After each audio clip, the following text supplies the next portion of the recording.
ભારત માતા કી। આજે બધા ઉત્સાહમાં આયા લાગો છો કે બધા વાતો બહુ કરે છે અંદર અંદર કે હજુ કોઈ કામ ખૂટે છે।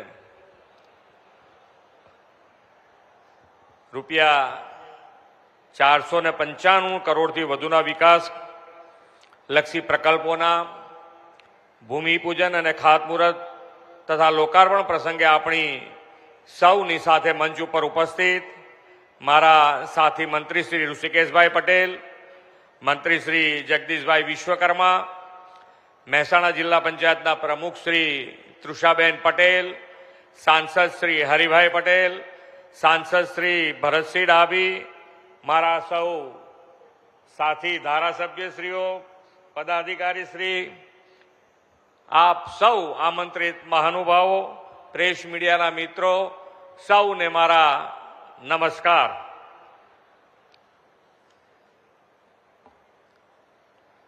હમણાં તો છેલ્લા 2 દિવસથી માન્ય અમિતભાઈ પણ અહીંયા ગુજરાતમાં હતા અને જે વિકાસની રાજનીતિ માન્ય વડાપ્રધાનશ્રીએ શરૂ કરી છે એને અવિરત આગળ વધારવા માટે હું ને મારી ટીમ સતત પ્રયત્નશીલ છે। એના ઉદાહરણ રૂપે જોઈએ તો 2 દિવસમાં જ માન્ય અમિતભાઈના વરદ હસ્તે ગાંધીનગર અને અમદાવાદ કોર્પોરેશન થઈ અને 2300 કરોડ રૂપિયાના વિકાસ કામોની ભેટ મળી છે 2 દિવસમાં। અને આજે અહીંયા આગળ આપણે 495 કરોડ રૂપિયા, એટલે સલંગ 3 દિવસ ગણીએ તો 2800 કરોડ રૂપિયાના કામો 3 જ દિવસમાં ગુજરાતમાં, અને બીજે બધે તો ચાલુ હશે, ત્યાં આગળ કાર્યક્રમો થતા હશે, તો બધા છે જ, પણ જે રીતે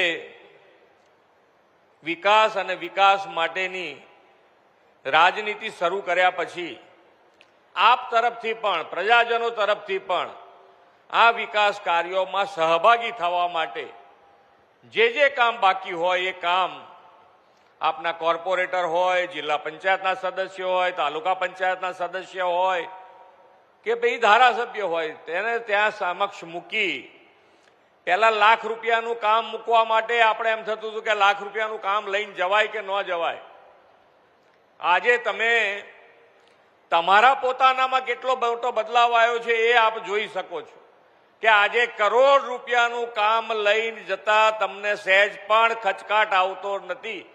એ પ્રમાણેનો વિશ્વાસવાળું વાતાવરણ આ ભારતીય જનતા પાર્ટીની સરકારમાં ઊભું થયું છે અને દરેક જગ્યાએ કામે થઈ રહ્યા છે। એ રીતે તમે જ્યાં આગળ જાઓ ત્યાં કામો અત્યારે ચાલુ છે અને હમણાં જે પરિસ્થિતિ સર્જાઈ છે દેશભરમાં, એ પરિસ્થિતિમાં વિશ્વ નેતા અને યશસ્વી વડાપ્રધાન શ્રી નરેન્દ્રભાઈ મોદી, માન્ય ગૃહમંત્રી શ્રી અમિતભાઈ શાહ અને આપણી સેનાના જવાનોને ઓપરેશન સિંદૂરની સફળતા માટે આપણા સૌ વતી એમને ખૂબ ખૂબ અભિનંદન પાઠવું છું।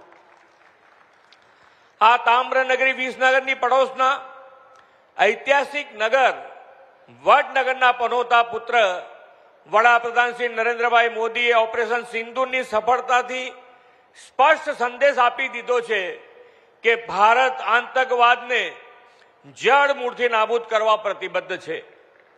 એક મજબૂત નેતૃત્વ મળે તો વિકાસની રાજનીતિથી કેવું પરિવર્તન આવી શકે તે આપણે 2.5 દાયકામાં જોયું અને અનુભવ્યું પણ છે।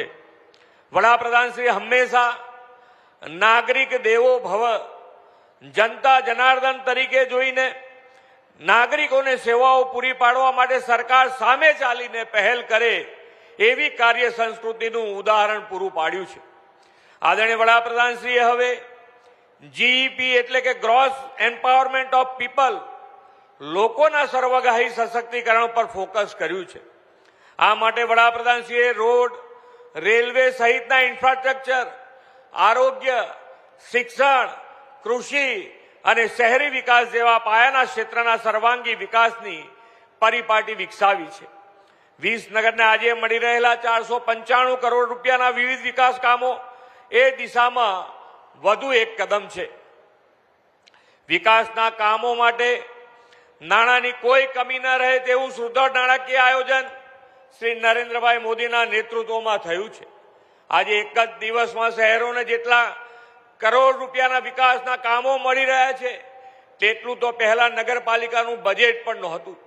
જે ગામો નગરોને પાકા રસ્તા પણ માંડ મળતા તે ગામોને હાઈવે સાથે જોડતું રોડ ઇન્ફ્રાસ્ટ્રક્ચર મોદી સાહેબની વિઝનરી લીડરશીપના પરિણામે મળ્યું છે. તેમના માર્ગદર્શનમાં આ વર્ષે આપણે બજેટમાં નમો શક્તિ એક્સપ્રેસવે, સોમનાથ દ્વારકા એક્સપ્રેસવે ઉપરાંત 12 નવા ગરવી ગુજરાત હાઈ સ્પીડ કોરિડોર વિકસાવવા માટે 1020 કરોડ રૂપિયાની જોગવાઈ કરી છે. 20નગરને પણ આવા એક હાઈ સ્પીડ કોરિડોરનો લાભ મળવાનો છે. 20નગરના સતત વિકાસના કારણે વધતી જતી ટ્રાફિક સમસ્યાનું નિવારણ પણ ખૂબ જ ટૂંકા સમયમાં થઈ જશે. આ માટે હમણાં જ આપણા ધારાસભ્યશ્રી અને મંત્રીશ્રીએ કીધું એ પ્રમાણે આ માટે 20નગર માટે 8 કિલોમીટરથી વધુ લંબાઈના નવા 4 લેન બાયપાસ રોડ ડેવલપમેન્ટ કરવા 210 કરોડ રૂપિયાના કામો આવનાર દિવસમાં શરૂ થવાના છે. 20નગર આસપાસના 76,000થી વધુ લોકોને ટ્રાફિકની સમસ્યામાંથી મુક્તિ મળશે અને અવરજવર પણ ઝડપથી અને સલામત બનવાની છે. વડાપ્રધાનશ્રીના માર્ગદર્શનમાં ગુજરાતમાં છેવાડાના ગામો સુધી રોડ રસ્તાની સાથોસાથ સરળતાથી આરોગ્ય સેવાઓ મળી રહે તેવી સુવિધાઓ પણ વિકસાવી છે. એક સમયે મેડિકલ કોલેજો અને મેડિકલ સીટો ખૂબ જ મર્યાદિત હતી, પણ આજે ગુજરાતમાં દર વર્ષે 7,000થી વધારે ડોક્ટરો તૈયાર થઈ રહ્યા છે. પહેલા આપણે આરોગ્યની આખા ગુજરાતમાં સેવા કરવી હોય તો પણ કેવી રીતે થઈ શકે, અને એ સેવા આપણે જોઈએ તો પહેલા 1375 મેડિકલ સીટો હતી ગુજરાતમાં. ગામે ગામ આપણે ડોક્ટરની વ્યવસ્થા કરવી હોય, હોસ્પિટલો ઊભી કરવી હોય, સબ સેન્ટરો ઊભા કરવા હોય, પણ ડોક્ટરોનું શું? માન્ય વડાપ્રધાનશ્રીએ વ્યવસ્થિત રીતે આનું આયોજન કર્યું અને આખા ગુજરાતમાં આજે 7,000થી વધારે ડોક્ટરો દર વર્ષે થાય છે. અને એટલે આજે ગ્રામ્ય સ્તરે પણ મલ્ટી લેવલ દરેક રોગનું નિદાન થઈ શકે એવી રીતની હોસ્પિટલો આજે ગ્રામ્ય લેવલે તૈયાર થઈ છે અને એનો ઉપયોગ પણ થાય છે. એનો ઉપયોગ થવાનું કારણ શું? તો એના માટે પણ આજે ગ્રામ્ય સ્તરે આવી મોટી હોસ્પિટલ થાય તો આપણને એમ થાય કે આ ચાલશે કેવી રીતે? પણ આજે સામાન્યમાં સામાન્ય માણસ, ગરીબમાં ગરીબ માણસ પણ જો બીમાર થાય તો એની પાસે પ્રધાનમંત્રીનું આયુષ્યમાન કાર્ડ છે અને એના કારણે આ હોસ્પિટલમાં એ ગમે ત્યારે જઈને એનું સ્વાસ્થ્ય સુધારી શકે છે. આ ખૂબ સારી વ્યવસ્થા માન્ય વડાપ્રધાનશ્રીના લેવલે થઈ છે. વડાપ્રધાનશ્રીના લેવલે તો યોગને પણ પ્રોત્સાહન આપવામાં આવ્યું છે. હવે યોગ દિવસ નજીકમાં આવવાનો છે. આપણે સૌથી પહેલા તો જાતે નર્યા એવું કહીએ છીએ. આપણું સ્વાસ્થ્ય ના બગડે એના માટે આપણે યોગ કરી શકીએ, પણ જો યોગ ના કરી શકીએ ને છતાંય બીમાર પડીએ તો આયુષ્યમાન કાર્ડ તો છે જ આપણી પાસે અને સ્વાસ્થ્ય આપણું સુધારી શકીએ છીએ. આજે જિલ્લા મથકે પણ 100 બેડની સબ ડિસ્ટ્રિક્ટ જિલ્લા લેવલે તો હોસ્પિટલ, સિવિલ હોસ્પિટલ છે જ, પણ ઇમરજન્સીમાં છેક જિલ્લા લેવલે ના જવું પડે એના માટે પણ આપણા સ્વાસ્થ્ય મંત્રીએ તાલુકા લેવલે સબ ડિસ્ટ્રિક્ટ હોસ્પિટલો અપગ્રેડ કરવાનું ચાલુ કર્યું છે અને 16 તાલુકામાં આની વ્યવસ્થા ઊભી થઈ ગઈ છે. આજે એ જ દિશામાં આગળ વધતા 20નગરમાં અત્યાધુનિક સુવિધાઓ ધરાવતી જનરલ હોસ્પિટલના નવીન બિલ્ડિંગનું લોકાર્પણ પણ થયું છે. આરોગ્ય સેવા સુદૃઢ કરવા માટે રાજ્ય સરકાર પ્રતિબદ્ધ છે. એમાં 20નગરના ધારાસભ્ય અને માન્ય આરોગ્ય મંત્રી શ્રી ઋષિકેશભાઈ પટેલ અને એમની ટીમ અવિરત સેવા માટે હંમેશા તત્પર હોય છે. વડાપ્રધાનશ્રીએ ટીબી નિર્મૂલન પર ખાસ ભાર મૂક્યો છે. વડાપ્રધાનશ્રીના નેતૃત્વમાં કેન્દ્ર અને રાજ્ય સરકારે નિક્ષય પોષણ યોજના દ્વારા ટીબીના દર્દીઓને સહાય આપવાનું શરૂ કર્યું છે. આ વિસ્તારના લોકો લોકપ્રિય ધારાસભ્ય અને આરોગ્ય મંત્રી ઋષિકેશભાઈ પટેલે 158 જેટલા ટીબી પેશન્ટોને દત્તક લઈને નિક્ષય મિત્ર બનીને આ દર્દીઓની સારવાર પૂરી ન થાય ત્યાં સુધી નિક્ષણ પોષણ કીટ આપવાનું સેવા દાયિત્વ નિભાવવાના છે. એટલું જ નહીં પણ 1500 જેટલી સગર્ભા માતાઓને પોષક આહાર રૂપે રાગીના લાડુ તેઓ પૂરા પાડે છે. તે માટે હું એમને ખૂબ ખૂબ અભિનંદન પાઠવું છું. વડાપ્રધાન શ્રી મોદી સાહેબે સ્વચ્છ અને પર્યાવરણ પ્રિય રાષ્ટ્ર દ્વારા વિકસિત ભારત 2047ના નિર્માણનો નિર્ધાર કર્યો છે. આ માટે તેમણે સમાજ હિતના 9 સંકલ્પો આપણને આપ્યા છે.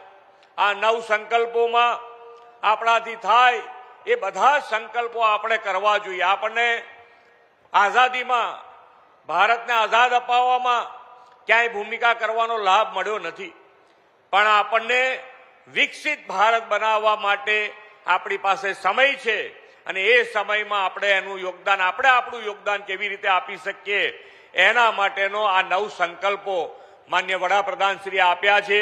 એ 9 સંકલ્પોમાં આપણી પાસે પૈસા હોય તો પૈસાના સહયોગ આપીએ, આપણી પાસે સમયનો ઉપયોગ કરી શકાય તો સમયનો ઉપયોગ કરીએ, આપણી જાતનો ઉપયોગ કરીએ. જેમાં પણ આ 9 સંકલ્પોમાંથી જે સંકલ્પમાં આપણે જો એની અંદર સહભાગી થઈ શકીએ તો આપણે વિકસિત ભારત, વિકસિત ગુજરાત, વિકસિત વિસનગરના સહભાગી બની શકીએ, એનો આપણે ગૌરવ લઈ શકીશું. સૌથી પહેલું તો આપણે જે પ્રમાણે પાણીનો ઉપયોગ કરી રહ્યા છીએ, પાણીનો ઉપયોગ કરો એમાં કોઈ વાંધો નથી, પણ ભવિષ્ય માટે પાણીનું સંચય કેવી રીતે થાય એના માટેનો આપણે વિચાર કરવો જોઈએ. અને એના માટે વડાપ્રધાનશ્રીએ કેચ ધ રેન અંતર્ગત વરસાદનું ટીપે ટીપું પાણી કેવી રીતે બચાવી શકાય એના માટેનો આપણને સંકલ્પ આપ્યો છે. તો એ સંકલ્પમાં કેવી રીતે આપણે ભાગ લઈ શકીએ.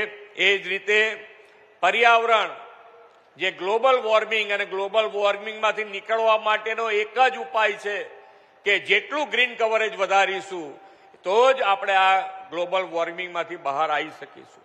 એના માટે એક પેડ માં કે નામ, આપણી માતાના નામે જ્યારે એક પેડ ઉગાડીએ તો આપણે એમ લાગે કે ભાઈ એ ઉછેરીને મોટું કરીએ તો આપણે એની અંદર સહભાગી થઈ શકાય એવું છે અને આપણે માતાને પણ ગૌરવ અપાઈ શકાય એવું આ કામ કરી શકાય. હમણાં જ આપણા મંત્રીશ્રી અને અહીંયા ધારાસભ્યના માતૃશ્રીનું દેહાંત થયું છે.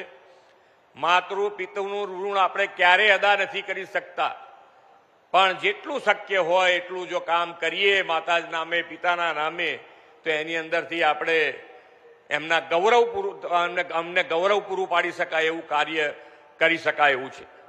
અને સ્વચ્છતા મિશન એટલે સ્વચ્છતા માટે તો આપણે આગ્રહ દુરાગ્રહી થવું જ પડે. દરેકે દરેક જણ દરેક પોતાનું ફળિયું જેમ ઘર સાફ રાખીએ, જેમ આપણું ફળિયું સાફ રાખીએ, આપણા રોડ રસ્તા સાફ રાખીએ, આપણું ગામ સાફ રાખીએ, આપણો તાલુકો સાફ રાખીએ અને આપણો જિલ્લો સાફ રાખીએ, એટલે આપણા સ્વભાવમાં સ્વચ્છતા આવી જવી જોઈએ. બાકી લોકલ ફોર વોકલ એટલે જે અહીંયા જેમ તામ્ર નગરી કીધી છે તો અહીંયા તામ્રની વસ્તુઓ બને છે તો એનો મેક્સિમમ ઉપયોગ આપણે કરીએ અને લોકો પાસે કેવી રીતે કરાવડાવી શકીએ એનો જો ઉપયોગ થાય તો એમાં પણ બહુ મોટું કામ આત્મનિર્ભરતા તરફ થઈ શકે એવું છે. દેશ દર્શન આપણે આપણું ગુજરાત જોવું જોઈએ, ભારત જોવું જોઈએ અને પછી વિદેશ પ્રવાસનો વિચાર કરવો જોઈએ. વિદેશ પ્રવાસ કરવાની ના નથી, પણ પહેલા આપણો દેશ, આપણું રાજ્ય ફરી લેવું જોઈએ અને પછી જવું જોઈએ. ભવિષ્યનો વિચાર કરીએ છીએ જેમ અત્યારે કે ભાઈ આપણને રોગ નાની નાની ઉંમરે અત્યારે ડાયાબિટીસ, બ્લડ પ્રેશર, કેન્સરથી માંડીને ઘણા બધા રોગો થવા માંડ્યા છે. આ બધાની અહીંથી બહાર નીકળવું હશે તો આપણે આપણી જે જમીનનું સ્વાસ્થ્ય પણ બગાડી રહ્યા છીએ, આપણું સ્વાસ્થ્ય પણ બગડે છે. આ બધામાંથી બહાર નીકળવા માટેનો એક જ ઉપાય છે કે આપણે પ્રાકૃતિક ખેતી તરફ વળવું પડશે અને પ્રાકૃતિક ખેતી તરફ વળીશું તો જ આપણને આની અંદરથી ખૂબ સારી રીતે ભવિષ્ય સુધારી શકીશું. જમીનનું ભવિષ્ય સુધરશે અને આપણા દીકરા દીકરીઓનું પણ ભવિષ્ય સુધારવામાં ખૂબ મોટો ફાયદો આનાથી થવાનો છે.